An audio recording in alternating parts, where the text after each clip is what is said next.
Buenas noches, hermanos. Que el Señor les continúe bendiciendo.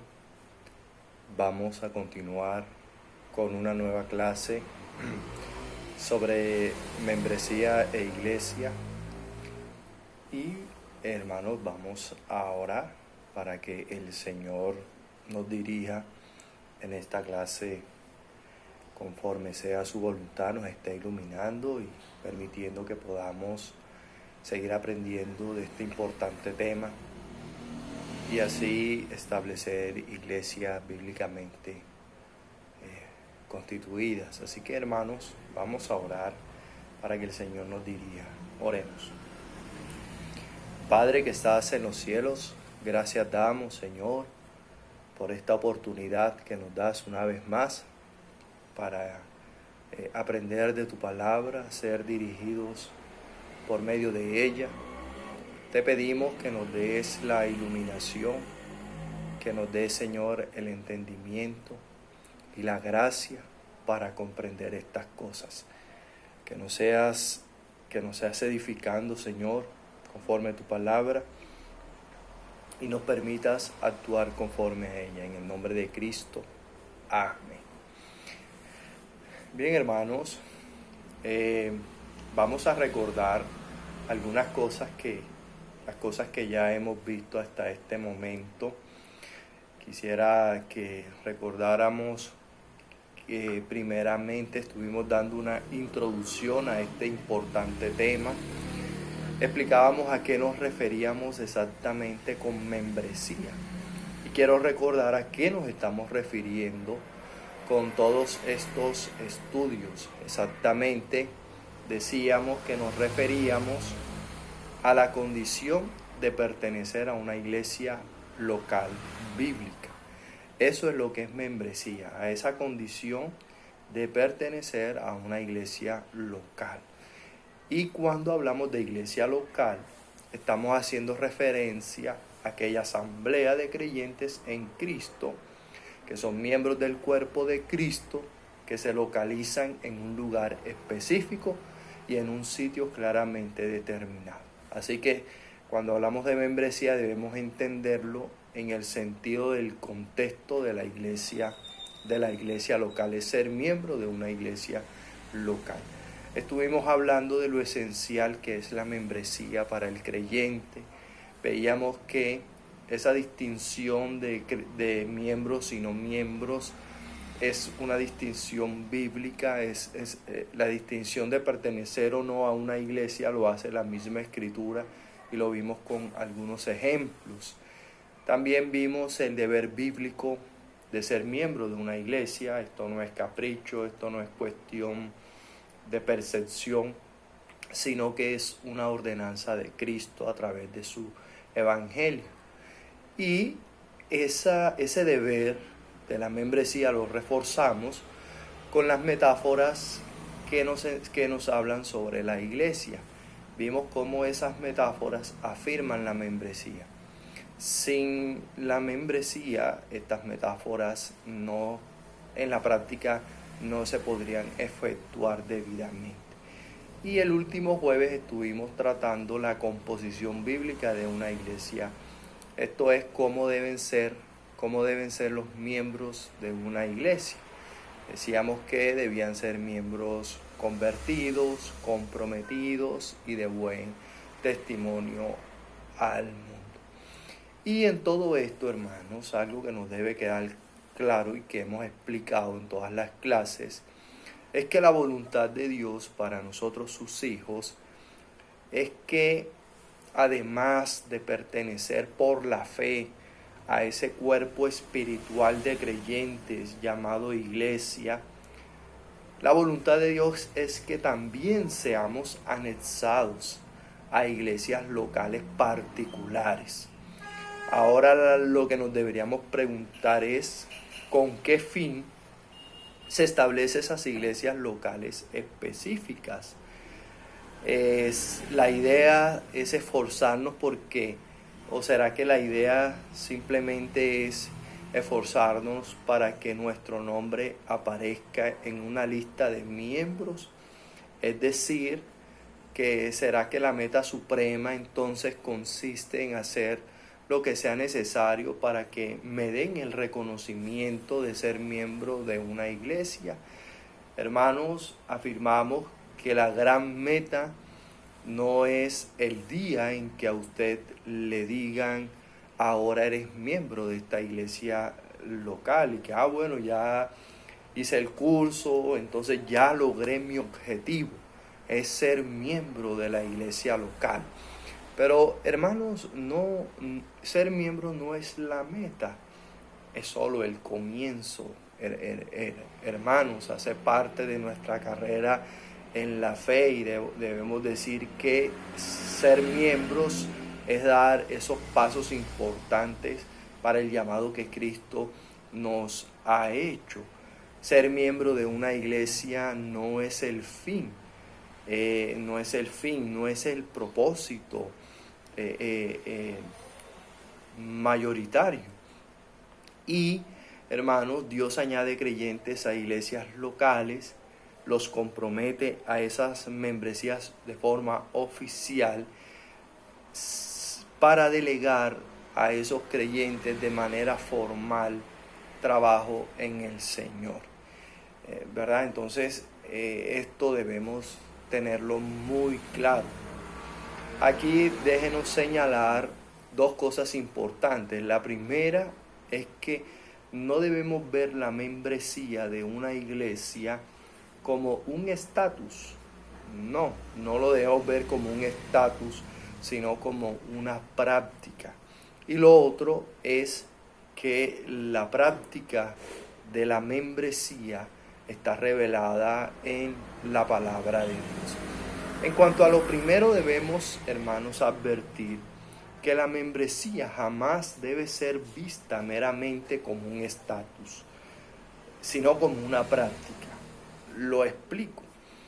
Por ejemplo, una persona ahora mismo puede estar en un estatus de desempleado, ingresa a una hoja de vida, le llaman a una entrevista, dicha empresa lo contrata, y una vez él firma ese contrato, aún sin siquiera laborar, ya él ha cambiado su estatus. Ya no es desempleado, sino que ahora es un empleado. Cambió su estatus, ¿verdad? Aun cuando ni siquiera haya trabajado un solo día en esa empresa. Y no debemos ver la membresía de esa manera. Por ejemplo, si meditamos en la palabra amistad, esa condición de ser amigos no es tanto un estatus, sino algo que se da en la práctica, pues la amistad es un trato, una convivencia, una relación permanente, y a esa práctica es a la que le llamamos amistad, no meramente un estatus, ¿verdad? Así pasa con la membresía. La membresía, hermanos, no es un estatus, no es como, bueno, me hice miembro, como si adquiriéramos un carnet o un certificado de pertenencia que nada tiene que ver con tu práctica de vida. Hermanos, así no es la membresía. Cuando nos hacemos miembros, hermanos, no somos miembros por estatus, sino, hermanos, por práctica, por actividad, por lo que hacemos, hermanos, por nuestra vida. Y con relación a eso, esa actividad que hace el miembro de la iglesia, hermanos, está delimitado por la Biblia. No eres miembro de una iglesia porque te pones a hacer cualquier cosa que tú creas que debes hacer o te convenga hacer o consideres buena, sino que eres miembro porque haces las cosas que como miembros Dios te manda en su palabra. Eres miembro porque andas sobre los propósitos de Dios para con la iglesia. Así que esto es importante, hermano, porque muchas personas pueden tener la membresía como un estatus, ser considerados miembros, pero en la práctica hermanos, en la práctica no lo son, porque no andan conforme los propósitos que Dios estableció al unirnos a un cuerpo local de creyentes.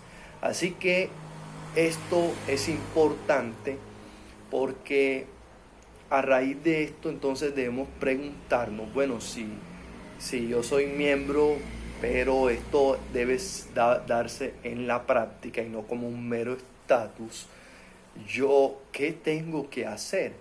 ¿Qué propósitos tiene entonces la iglesia según la palabra de Dios? ¿Verdad? ¿Qué propósito tiene la iglesia y por ende las iglesias locales en el plan de Dios? ¿Para qué yo me añado a una iglesia local? Quizás algunos nunca se han preguntado eso, hermano. Pero cuando usted se hace miembro, usted debe saber por qué el Señor lo ha unido a esa asamblea de creyentes. ¿Para qué usted se tiene que comprometer con un cuerpo local, con una iglesia local? ¿Por qué tenemos que hacer este compromiso? ¿Para qué Dios, hermanos, establece una iglesia local en este municipio? Hermanos, es la palabra la que nos ha de decir lo que la iglesia debe hacer. Esto no es que, bueno, yo soy miembro, ahora vamos a ver qué puedo yo hacer aquí, acá. No, hermanos, para ser un miembro bíblicos, debemos ceñirnos a los propósitos por los cuales Dios establece iglesias locales. Y por esa razón, algunas personas dicen, bueno, pero ¿y por qué en esta iglesia no hacen esto o no hacen aquello? O ¿por qué, por ejemplo, en nuestra iglesia no hacemos programas de ocurrencias, actividades que a alguno por ahí se le ocurrió y que pareciera extraordinaria? ¿Por qué nos ceñimos a una serie de cosas?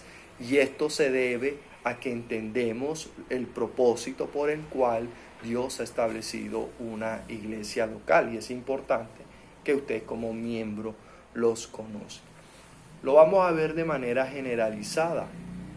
Vamos a ver 3 propósitos por los cuales el Señor establece iglesias locales, añadiendo a creyentes, haciéndolos miembros de una iglesia. ¿Para qué nos conformamos como un grupo local de creyentes? ¿Cuál es el propósito de que creyentes en Cristo nos definamos como una iglesia local, nos hagamos miembros de una iglesia local y participemos activamente de esa iglesia local?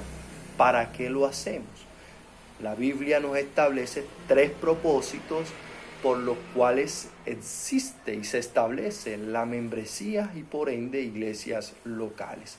El primero es la adoración, el segundo es la edificación y el tercero es la proclamación de las buenas nuevas. Las iglesias locales existen para estos 3 grandes propósitos que engloban en cierto modo, hermanos, lo que Dios quiere que una iglesia local haga: adoración, edificación y proclamación. La iglesia es instituida para esto. Las iglesias locales se instituyen para cumplir con estos 3 propósitos. Y estos 3 propósitos, debemos decir, no son estáticos, sino dinámicos. Es decir, que hay una interrelación entre ellos. Y lo vamos a ver incluso en textos de la Biblia, donde se habla claramente de la edificación, de la adoración y de la proclamación. Aunque son 3 propósitos claros, no obstante, estos 3 propósitos se entrelazan, ¿verdad? Cuando el pueblo edifica, adora. Cuando el pueblo proclama, hermanos, se está edificando también, ¿verdad? Entonces vemos que hay una estrecha relación entre ellos, un comportamiento dinámico, ¿verdad? Así que si algo en la iglesia no está contemplado bajo alguno de estos 3 encabezados, probablemente el asunto es de visión personal o particular acerca de la iglesia, una agenda propia, humana, y no la visión conforme a la palabra de Dios por la cual se deben establecer las iglesias. Así que entonces vamos a ver estos 3 propósitos. El primer propósito, hermanos, es la adoración. Nosotros nos hacemos miembros de una iglesia. Las iglesias locales existen porque la iglesia es el centro de adoración divina y donde se da la búsqueda de su nombre. Cuando Dios, hermanos, en su soberanía y mediante el Evangelio, reúne a sus elegidos para que conformen de manera oficial una iglesia local, Él ha querido formar un centro de adoración a su nombre en ese sector y tener un lugar donde se invoque su santo nombre allí, en ese lugar donde se establece una iglesia local. La adoración no es un medio para obtener un fin. La adoración a Dios por parte de la iglesia es un fin en sí mismo. Dios, hermanos, desea que sus hijos le adoren y en su gracia fomenta la fundación de iglesias para ser adorados. También establece iglesias como los lugares donde su pueblo invoca su nombre desde la tierra. Bueno, alguno pensará, así que Dios me mueve en el conjunto de sus providencias, entonces levanta un liderazgo piadoso, congrega a unos redimidos con el fin de tener un pueblo que le adore, y la respuesta es sí, hermanos. Dios establece iglesias locales en lugares específicos porque es su voluntad que sus hijos se reúnan a adorar como iglesia, como un grupo de creyentes, como su pueblo. Porque lo que se señala, hermanos, que cada iglesia local tiene como función es mantener la adoración a Dios de acuerdo a su santa palabra. Uno de los propósitos de Dios entonces, al establecer iglesias locales, es establecer centros de adoración verdadera a su nombre. De modo que la iglesia tiene como uno de sus propósitos existenciales adorar a Dios. Pero debemos aquí, hermanos, hacer un gran paréntesis, que este adorar a Dios, hermanos, debe hacerse según lo que Dios mismo ha prescrito en su bendita palabra. La iglesia, hermanos, para adorar a Dios y cumplir realmente con este propósito por el cual Dios las establece, debe ceñirse a lo que nosotros conocemos como el principio regulador de la adoración. Este principio regulador de la adoración es la única garantía que tiene la iglesia de estar ofreciendo a Dios una adoración que Él aprueba y una que verdaderamente glorifique su nombre. Lo demás, como dijeron los antiguos, es pura invención de los hombres. Por eso la iglesia, hermanos, programa cultos de adoración y búsqueda del Señor en oración. Y es por eso, hermanos, que es una falta seria de la membresía cuando de manera arbitraria se ausenta de las reuniones programadas de adoración y de oración. Porque uno de los propósitos por lo cual nos hacemos miembros de una iglesia es para estar comprometidos con este propósito fundamental de la iglesia de Cristo, que es adorarle. De manera que cuando un miembro se ausenta de las reuniones de adoración, está desechando el propósito por el cual Dios, hermanos, establece sus iglesias. Debemos entonces decir que este principio regulador es el principio sostenido por la reforma histórica y confesional, que dice que la verdadera adoración corresponde solamente a lo que está prescrito por la palabra de Dios, de manera que, aunque no esté prohibido si no está prescrito de manera positiva y específica, entonces está prohibido. Entonces el principio regulador, hermanos, nos enseña que de acuerdo a lo que Dios ha establecido en su palabra, es lo que la iglesia debe someterse para adorar. Y podemos dar muchos ejemplos y traer muchos textos para comprobar este principio regulador, pero hermanos, no es nuestro enfoque. Sin embargo, queremos hacer una nota aclaratoria de esto, porque la iglesia, si ha de reunirse para adorar, debemos saber que debe ser bajo el estándar de la palabra divina y no según los principios humanos, porque cualquiera puede estar creyendo, cumpliendo este propósito, pero bajo preceptos humanos y mundanos. Primera de Timoteo, un solo texto vamos a dar, capítulo 3, verso 14 al 15, dice: esto te escribo, aunque tengo la esperanza de ir pronto a verte, para que si tardo, sepas cómo debes conducirte en la casa de Dios, que es la iglesia del Dios viviente, columna y baluarte de la verdad. El asunto aquí, hermanos, es que Timoteo debe aprender a conducirse en la iglesia.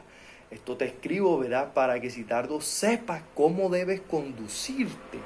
Ahora, la iglesia es identificada como la casa de Dios, además como pilar y soporte de la verdad. Así que, hermanos, la iglesia no es nuestra casa, es la casa de Dios. De manera que, como no es nuestra casa, sino la casa de Dios, nosotros debemos aprender a conducirnos en la iglesia, hermanos, porque esto no nace ni viene de nosotros, es la casa de Dios y todos debemos aprender a conducirnos en esa casa. El hecho, hermanos, de que Dios sea el dueño y propietario de la iglesia, entonces esto implica que hay una limitante para nuestra conducta y se debe subordinar nuestros deseos al dueño de la casa. En la iglesia, hermanos, no se puede hacer lo que nosotros queramos, pues es la casa de Dios. Y a la hora de andar en la casa de Dios, debemos andar según los principios que Dios nos ha dado en ella. Así que la iglesia, hermanos, es esa estructura espiritual que sostiene, guarda y proclama la verdad de Dios. Indica que no podemos tener versiones de la verdad o ediciones de ella. Todo cuanto se haga en la iglesia debe ser bíblico, según la norma escritural, y de ninguna manera lo que se nos ocurra. Y así expresamos maravillosamente eso de ser columna y baluarte de la verdad. No de esos famosos sentires o pareceres de la gente que yo creo, yo pienso, yo siento que en la iglesia debemos adorar de esta manera. No, hermanos. Eso no es verdadera adoración. Eso no es adorar en espíritu y en verdad. Adorar en espíritu y en verdad es adorar, sí, con el corazón, con nuestro espíritu, pero también en el marco de la revelación de la palabra de Dios, no en cuanto a pensamientos humanos o personales. Dice un autor que el principio fundamental en el que descansa toda la base del argumento es este, que al considerar la ordenanza de la adoración pública es a la prerrogativa de Dios y no la prerrogativa de los hombres, a quien corresponde determinar los términos y la manera de tal adoración. El camino para acercarse a Dios fue cerrado y obstruido como consecuencia del pecado humano. Era imposible para el hombre por sí mismo renovar las relaciones que habían sido tan solemnemente cerradas por la sentencia judicial que le excluía del favor y la presencia de su Dios. Y pregunta, ¿podría este camino nunca ser abierto otra vez? Y la comunión de Dios con el hombre y del hombre con Dios nunca ser renovada otra vez. Esta era una cuestión que solamente Dios podía determinar. Si este camino se abriera otra vez, ahora, ¿en qué términos tomaría lugar la reanudación de estas relaciones y en qué manera sería mantenido otra vez el compañerismo de la criatura con su creador? Esta también era una cuestión, no menos que la anterior, que solamente Dios puede resolver. Así que, hermanos, la Biblia enseña desde Génesis hasta Apocalipsis que de Dios es la prerrogativa y el ejercicio de decirnos cómo debemos adorar en la iglesia a Dios, y que es una arrogancia del hombre el pensar que podemos determinar cómo Dios debe ser adorado, sobre todo cuando entendemos nuestra corrupción, nuestra debilidad, nuestra locura, nuestro pecado. ¿Será que aún en nuestra debilidad humana y las luchas que nosotros tenemos con nuestro pecado, será que el Señor, siendo consciente de esa debilidad humana, nos dejará a nosotros sin una guía adecuada y explícita en cuanto a asuntos de adoración? No, hermano. Estoy seguro que el Señor no dejaría la adoración en manos nuestras, porque la destruiríamos y terminaríamos cayendo en la idolatría, porque es nuestra tendencia pecaminosa. Así que el Señor por ello asegura en su palabra la manera correcta en la que nosotros debemos adorarlo. Es por no ceñirnos al principio regulador que las iglesias evangélicas de hoy en día, a la hora de adorar a Dios, terminan cayendo en la mundanalidad. Entonces la adoración ahora en las iglesias se convierte en avisos triviales, en música especial, en tiempo de testimonio, en mímicas, en danzas litúrgicas. El culto hoy puede ser una película cristiana, una obra de teatro, y en todas esas actividades se desplazan o restringen los elementos verdaderos que Dios ha estipulado en la palabra, hermanos. Entonces vemos que se restringen partes que sí se han establecido por Dios en la adoración, y caemos, hermanos, en todas estas mundanalidades, banalidades, que aunque se dicen ser en el nombre y para Dios, no son más cosas que para satisfacer los deseos carnales. Y lo que hace estas iglesias no es verdadera adoración, no están cumpliendo con el propósito por el cual Dios las ha establecido. Así que todo esto en la experiencia podemos decir que a menudo son tantas cosas que se hacen que a veces un sermón puede limitarse solo a 20 minutos, a 15 minutos, porque hay otras cosas que consideran más importantes y que requieren más espacio en la adoración, dejando así a un lado algo tan importante en la adoración pública como es la predicación fiel de la palabra de Dios. Y esta predicación fiel de la palabra de Dios se cambia por muchas cosas que no son adoración verdadera. Así que cuando hablamos del propósito de la adoración pública, que Dios establece iglesias, que nosotros nos hacemos miembros de la iglesia, es con el fin, hermanos, de en comunión adorar a Dios, hermanos. Para eso nos hacemos miembros de una iglesia.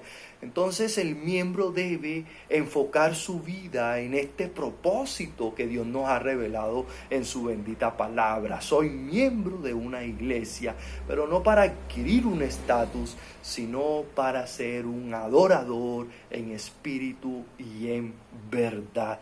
Eso lo vamos a ver en varios textos que vamos a citar. Romanos capítulo 15, verso 6 dice: para que unánimes a una voz glorifiquéis al Dios y Padre de nuestro Señor Jesucristo. Y este es interesante porque, como lo estamos viendo los domingos, estamos en la parte aplicativa de Romanos, en la parte práctica, en los asuntos prácticos en la vida de la iglesia.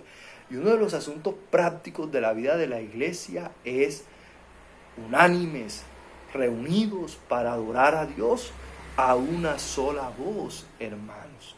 Y ese es el propósito por el cual nos reunimos, ese es el propósito por el cual debemos procurar la unidad.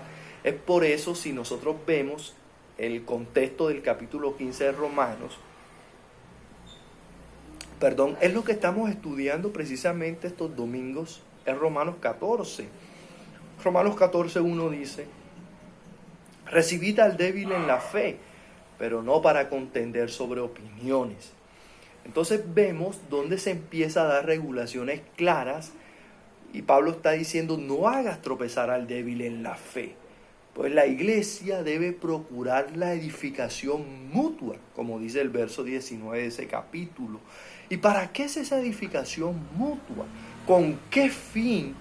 Nos debemos cuidar en amor, en prudencia, en edificación, porque yo voy a amar al fuerte, cuidar al débil, no juzgarnos los unos a los otros. ¿Cuál es el fin de esa vida de comunión?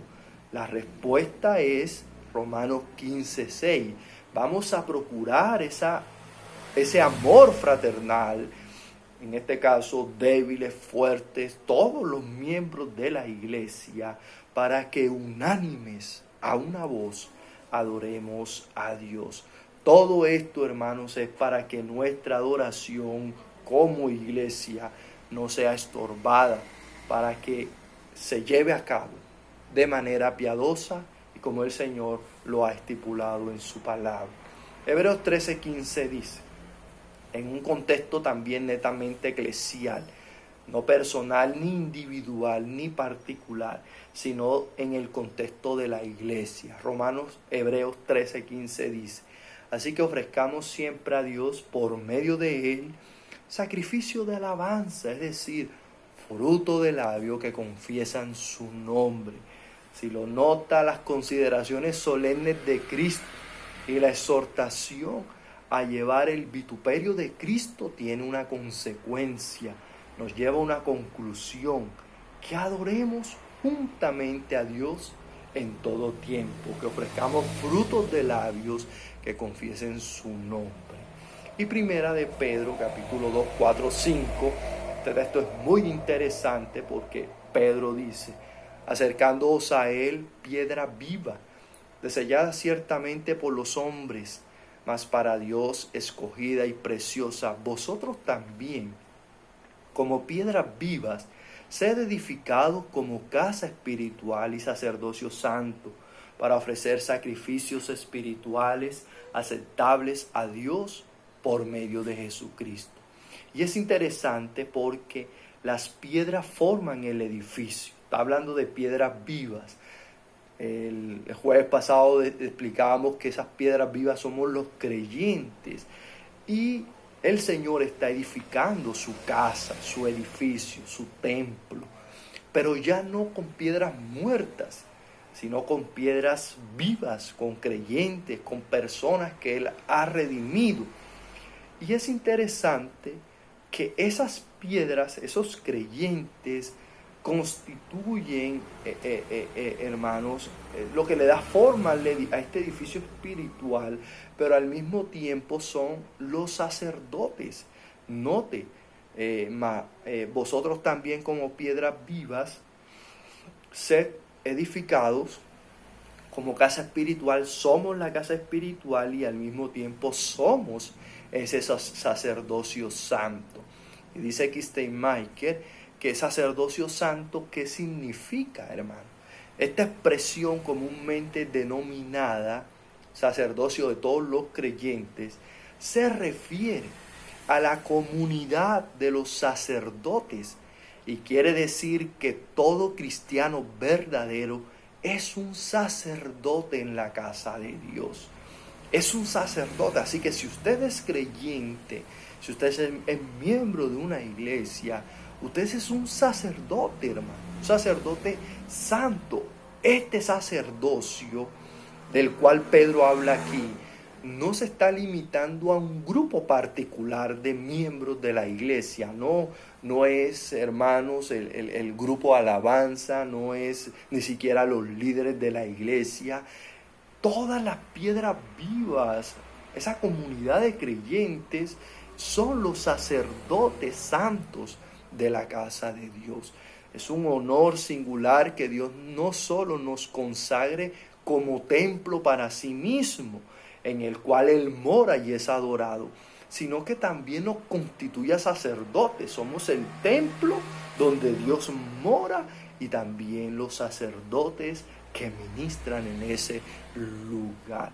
Y somos un sacerdote santo, dedicado a Dios, separado del mundo. Ahora, ¿para qué eso? ¿Para qué templo? ¿Para qué ser casa de Dios? ¿Para qué nos edificamos, nos construimos, nos añadimos a una iglesia? ¿Para qué somos un sacerdocio santo? Para ofrecer adoración, sacrificios espirituales a Dios. ¿Cuál es la tarea de todo sacerdote? Entendemos que ya no necesitamos ofrecer sacrificios para quitar el pecado y la culpa, porque Cristo fue crucificado una vez para siempre para quitar los pecados del mundo. De manera que ahora lo que un miembro del sacerdocio, que somos todos los creyentes, hace es ofrecer sacrificios de gratitud a Dios por la magnífica obra de redención llevada a cabo por Cristo. Es decir, presenta ante Dios sacrificios de alabanza, como leíamos en Hebreos. Además, el sacerdote trata de reflejar la santidad de Dios según su mandamiento. Pedro nos va a decir: sean santos porque yo soy santo en toda vuestra manera de vivir. Y el sacerdote ofrece su cuerpo como sacrificio vivo en servicio de agradecimiento a Dios, como lo expusimos en Romanos capítulo 12. Así que estos sacrificios espirituales pueden ser presentados a Dios, cabe aclarar, solamente mediante Jesucristo, porque sin Cristo nuestras obras de justicia no son más que trapos de inmundicia. Así que, hermanos, ¿para qué nos reunimos como iglesia? ¿Por qué la importancia de hacerme miembro de una iglesia? Porque existen las iglesias locales con una membresía y un liderazgo, unos oficiales establecidos.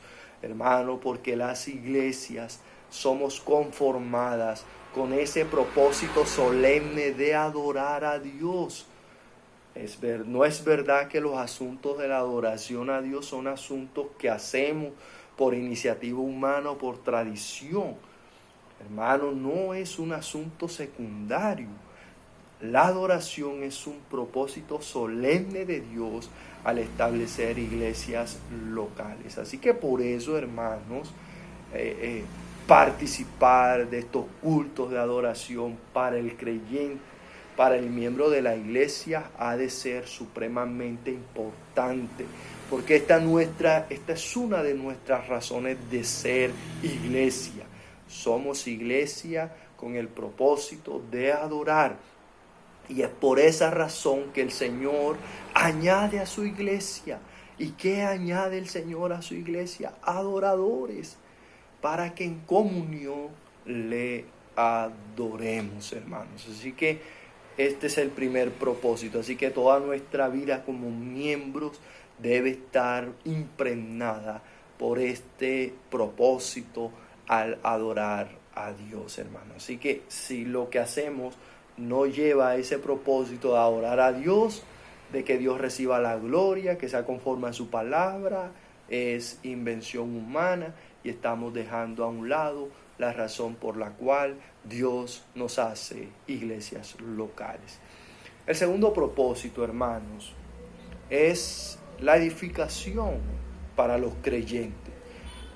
Efesios capítulo 4, verso 11 al 16 dice: y él mismo constituyó a unos apóstoles, a otros profetas, a otros evangelistas, a otros pastores y maestros, a fin de perfeccionar a los santos para la obra del ministerio, para la edificación del cuerpo de Cristo, hasta que todos lleguemos a la unidad de la fe y del conocimiento del Hijo de Dios, a un varón perfecto, a la medida de la estatura de la plenitud de Cristo, para que ya no seamos niños fluctuantes, llevados por doquiera de todo viento de doctrina, por estratagema de hombres que para engañar emplean con astucia las artimañas del error, sino que siguiendo la verdad en amor, crezcamos en todo en aquel que es la cabeza, esto es Cristo, de quien todo el cuerpo, bien concertado y unido entre sí por todas las coyunturas que se ayudan mutuamente según la actividad propia de cada miembro,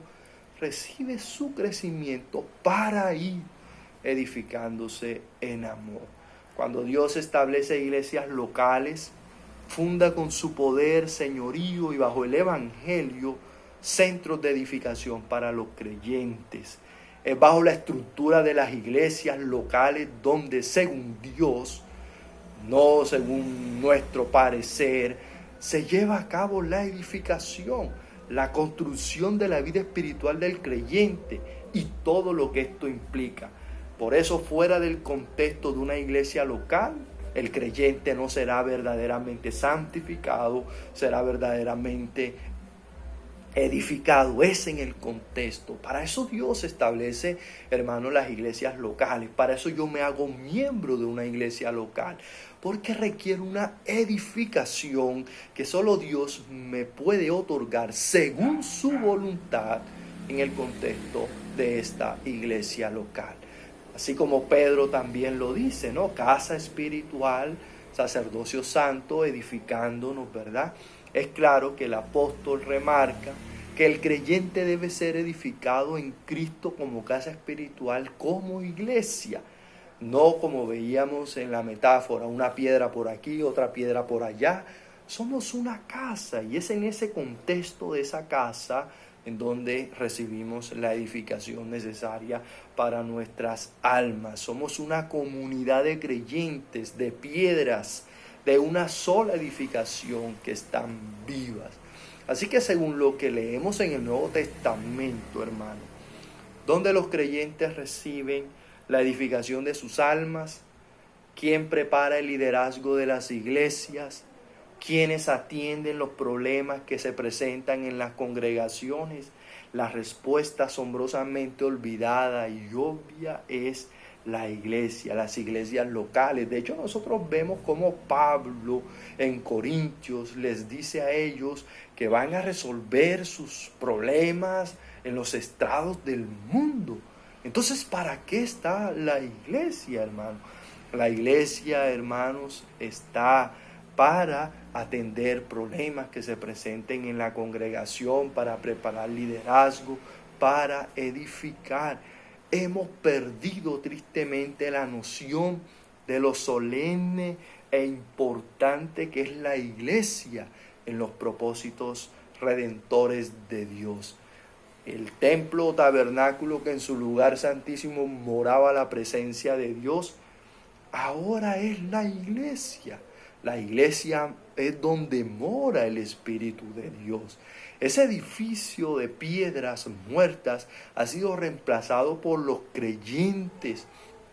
Y en el conjunto de creyentes es donde se halla nada más y nada menos que la plenitud de Cristo.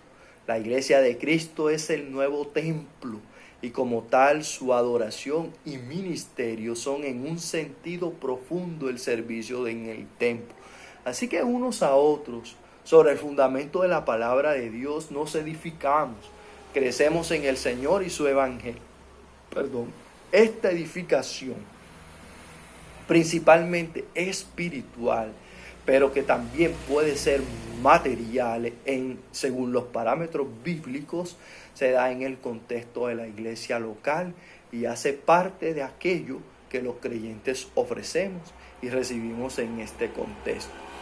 Esta tarea de la edificación, hermanos, Dios se la dio a la iglesia local. No se le dio al internet. Bueno, ahorita en la pandemia nos hemos visto forzados a usar las redes, pero por ejemplo lo que nosotros tratamos es principalmente pensando en nuestra iglesia local, ¿verdad? Nunca pensando en hermanos, y claro, algunos de otras partes han sido edificados con las transmisiones, pero lo hacemos pensando netamente y primeramente en la responsabilidad que tenemos con nuestra iglesia local. Pero aquí vemos que hay algunos hermanos, ¿verdad? Algunos creyentes que buscan la edificación no en las iglesias locales, sino que comienzan a llenarse de todo eso que encuentran en la internet. Y son creyentes que creen más lo que dice la internet que lo que se enseña en las iglesias locales. Y bueno, eso debe mirarse con mucho juicio, ¿verdad? Pero, hermanos, la intención de Dios no es que usted sea pastoreado por un gran predicador, y no es que no debamos escucharlo en algún momento, pero el asunto es que a veces optamos la costumbre como un pastoreo de unos grandes predicadores que ni siquiera nos conocen y que queremos lograr la edificación con ellos y no en el contexto de la iglesia local. Ese hermano va a tener problemas porque no es la voluntad de Dios que lo haga así. De acuerdo a su providencia debe orar para que el Señor le permita establecerse en una iglesia local, pues no es la voluntad de Dios que andemos como rueda suelta. Ni siquiera la edificación, hermanos, es tarea de seminarios ni de universidades. No es de conferencias paraeclesiales. Es una responsabilidad de la iglesia local. Así que la responsabilidad de mirar por las necesidades del pueblo de Dios, el Señor ni siquiera se las dio al gobierno, ni a fundaciones, ni a la familia, hermano. Estos elementos pueden llegar a ser útiles. Los seminarios pueden llegar a ser útiles, pero como siervos y subordinados al orden de Dios. Lo que a veces vemos es que los seminarios terminan reemplazando la labor de la iglesia, y es por ello que a veces no se ven los resultados que se quisieran esperar. Hermanos, es el contexto de la iglesia local el escenario principal para poderme edificar como un creyente en Cristo. Es la iglesia la que debe promover la edificación espiritual. Así que la iglesia, hermanos, no es un centro de amistades meramente, hermanos. No somos un centro de ayuda social. Algunas iglesias solo se centran en el activismo social, ayudar a los prójimos, a los necesitados. Y eso es parte de la labor de la iglesia, pero no es el propósito fundamental, hermano. Es imprescindible para el creyente pueda responder a las demandas de la membresía de la iglesia en sus reuniones, cultos y objetivos. Porque los dones de los miembros deben ser, hermanos, realizados en el contexto eclesial para que Dios sea glorificado y los creyentes edificados en la fe. Si nosotros vemos aún incluso el mismo apóstol Pablo, cuando fue a hacer su labor misionera, lo hizo bajo el contexto de una iglesia local. Ni siquiera Pablo dijo, bueno, yo soy creyente, voy a ir independientemente a fundar una iglesia en este u otro lugar. No, si nosotros vamos a Hechos capítulo 13, vemos que aún el apóstol Pablo fue comisionado por una iglesia local para cumplir su labor misionera. Y vemos que esa labor misionera no la hizo fuera del contexto de las iglesias locales, sino dentro de la misma. Tanto así que más adelante en Hechos se nos dice que este Pablo regresa luego de su viaje misionero para dar un reporte a la iglesia local, lo cual muestra que aún el apóstol estaba subordinado a la misma. Así que, hermanos, esto es importante. El tercer propósito es, hermanos, la iglesia es el centro de proclamación divina del evangelio.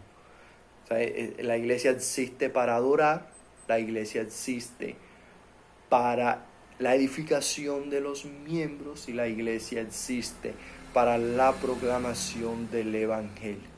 Cuando Dios establece iglesias locales, hermanos, lo hace para también establecer centros de proclamación de su glorioso evangelio. A veces en un afán misionero obviamos no un pequeño detalle a la hora de hacer evangelismo, sino uno fundamental. Por supuesto que los creyentes a modo individual y particular debemos anunciar el evangelio a otros. Pero lo que notamos en el Nuevo Testamento es que dichos creyentes pertenecían en sentido regular a iglesias divinamente establecidas, como hablamos del apóstol Pablo. Ahora, si notamos primera de Pedro 2, verso 9, se nos dice, mas vosotros, ese famoso texto, mas vosotros sois linaje escogido, real sacerdocio, nación santa, pueblo adquirido por Dios. ¿Para qué? Para anunciar. Ahora, ¿quiénes son estos vosotros? Algunos podrían pensar que se está hablando de creyentes de forma particular, pero el mismo contexto y las palabras usadas en el texto destruyen cualquier indicio de individualidad, de que se esté hablando yo, de manera personal e individual, soy esto que Pedro está diciendo acá.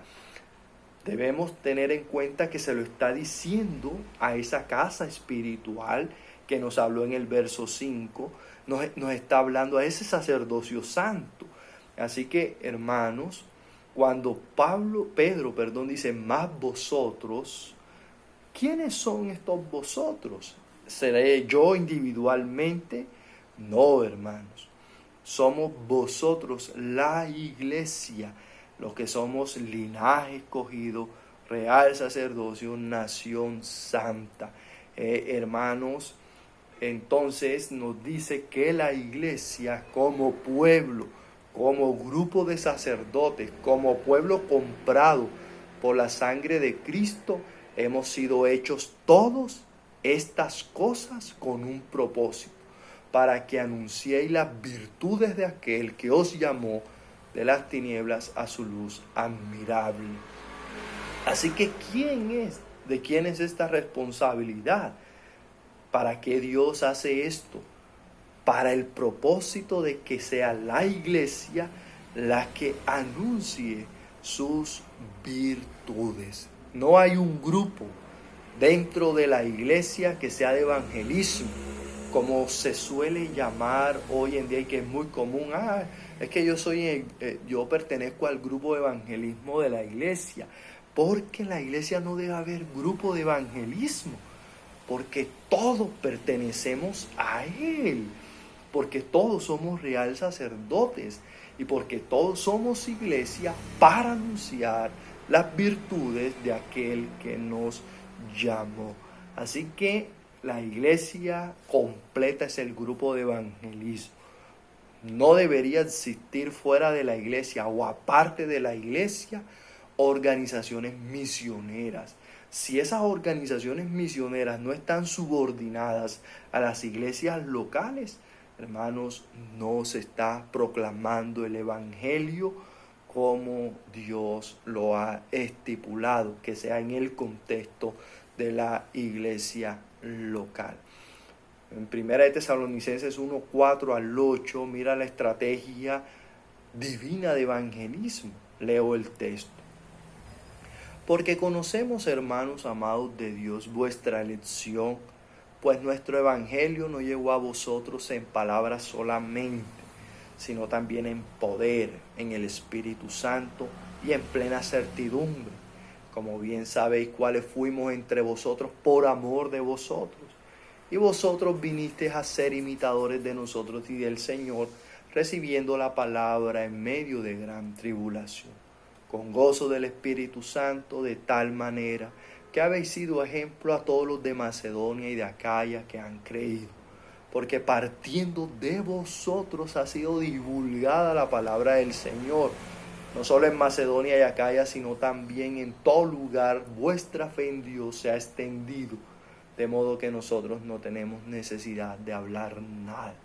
¿Se habla aquí acaso, hermanos, de individuos aislados, sin ningún compromiso con una iglesia local o particular?